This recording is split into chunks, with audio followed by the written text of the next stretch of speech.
Como eu disse para vocês, não é só o polarizador que permite a geração de ondas polarizadas.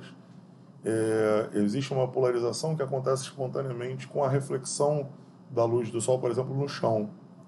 A origem microscópica dessa polarização já é um pouquinho mais difícil, mas vamos tentar, pelo menos qualitativamente, entender.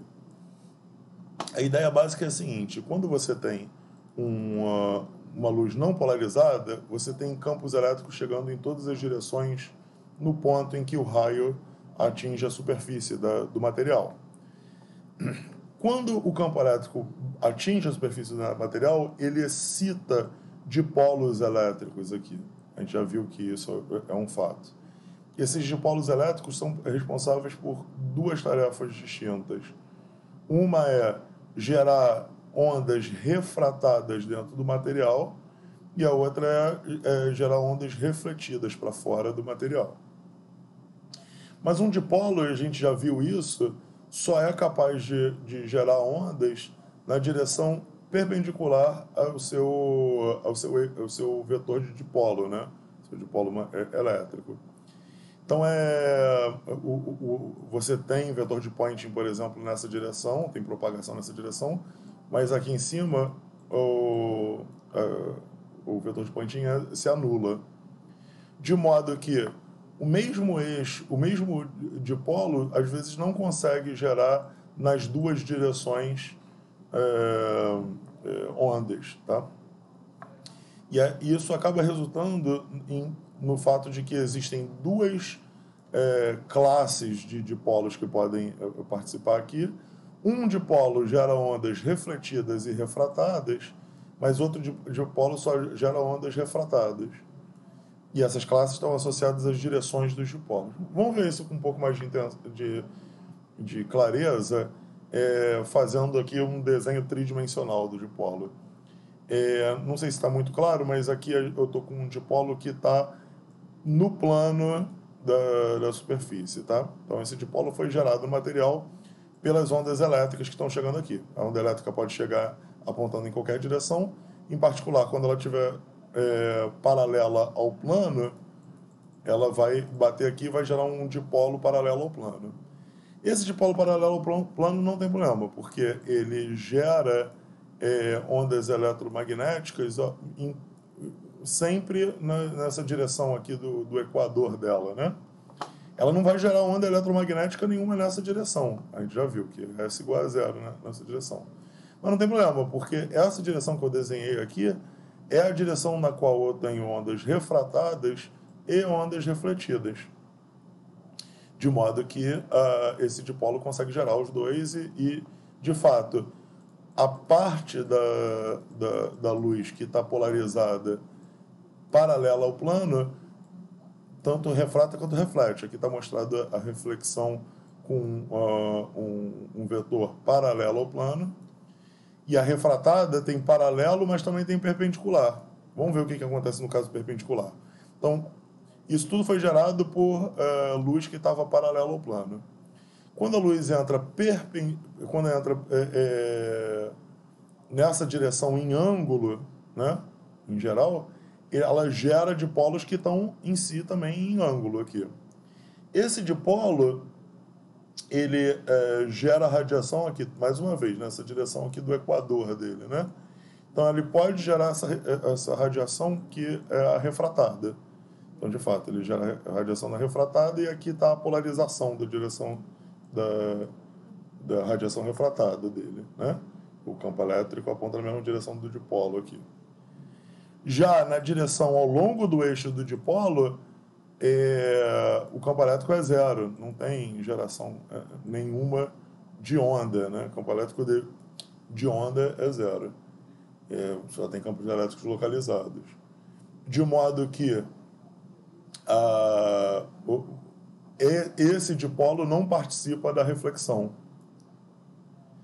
E o interessante é que, dependendo do ângulo que você está incidindo com a luz não polarizada, pode acabar acontecendo dos dipolos gerados pela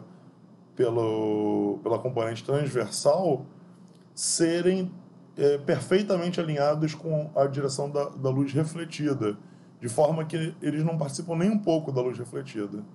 Então, a luz refletida, no geral, tem um pouquinho de polarização nas duas direções, a luz refratada tem um montão de reflexão nas duas direções, mas no caso particular em que a direção da luz refratada é perpendicular, é 90 graus da refletida, tá? Nesse caso, o dipolo que gerou essa refratada está alinhado com o raio refletido. Então, ele é um dipolo que não tem como gerar luz nessa direção. Resultado final, a luz que era não polarizada dá origem a um raio refratado não polarizado, mas uma luz refletida perfeitamente polarizada. Isso só acontece, é claro, quando for 90 graus, porque se os ângulos aqui forem um pouco diferentes, como aqui no exemplo que eu estou dando aqui num caso não é 90 graus, o dipolo que é perpendicular a esse cara aqui, ou seja, que gera essa refração, não tem nada de especial com essa direção aqui. Então, ali também pode gerar essa reflexão. Então, pode ter refração e reflexão. Só no especial ângulo de 90 graus aqui é que os dipolos que geraram a refração não podem gerar a reflexão. E aí, o resultado é que, se eu fizer a relação aqui, usando a lei de Snell, para que seja 90 graus o refletido e o refratado, isso me dá um ângulo especial que a gente chama de ângulo de Brewster. Esqueci de escrever aqui. Brewster.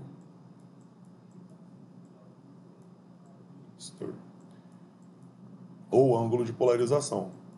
É um ângulo especial no qual toda a luz refletida é polarizada.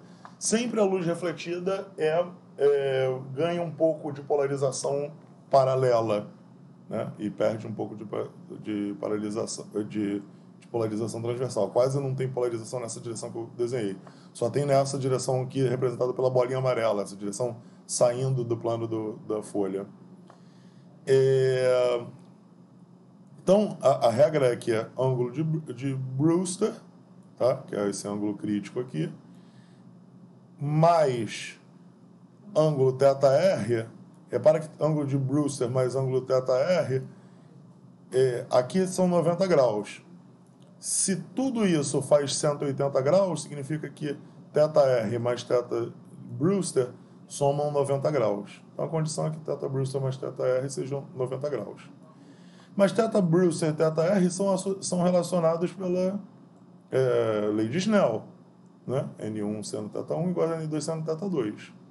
Então, eu posso, por exemplo, pegar a primeira equação e substituir aqui no θr. Então, eu vou ficar com N1 sendo θ Brewster igual a N2 sendo de 90 graus menos θ Brewster. Aí vem uma relação importante. Seno de 90 graus menos um ângulo qualquer é igual ao cosseno desse mesmo ângulo. Você pode pensar nisso em termos do círculo trigonométrico, né? Por exemplo, que aí você tem aqui um ângulo aqui, que é 90 graus menos θ Brewster. Vamos dar isso aqui, né? O seu seno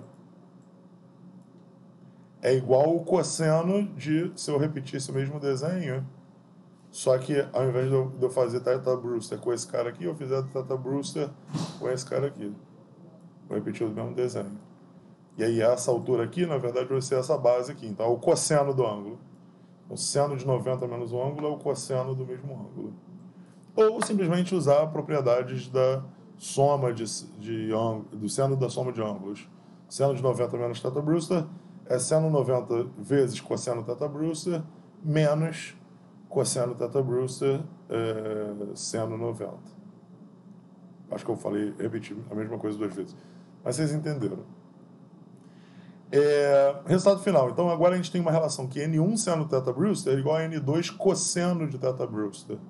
Se eu passar o cosseno para o outro lado, eu vou ficar com θ Brewster igual a arco tangente N2 sobre N1. Só escrevi arco tangente de um jeito aqui esquisito, que é tangente a menos 1.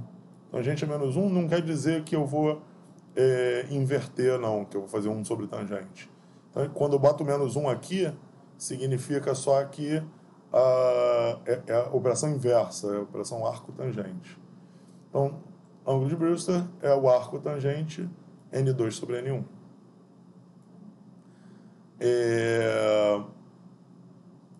No particular caso em que um dos N's é igual a 1, então o ângulo de Brewster é o inverso da tangente do índice de refração. Ok? Inverso não. O arco tangente, eu acabei de confundir, né?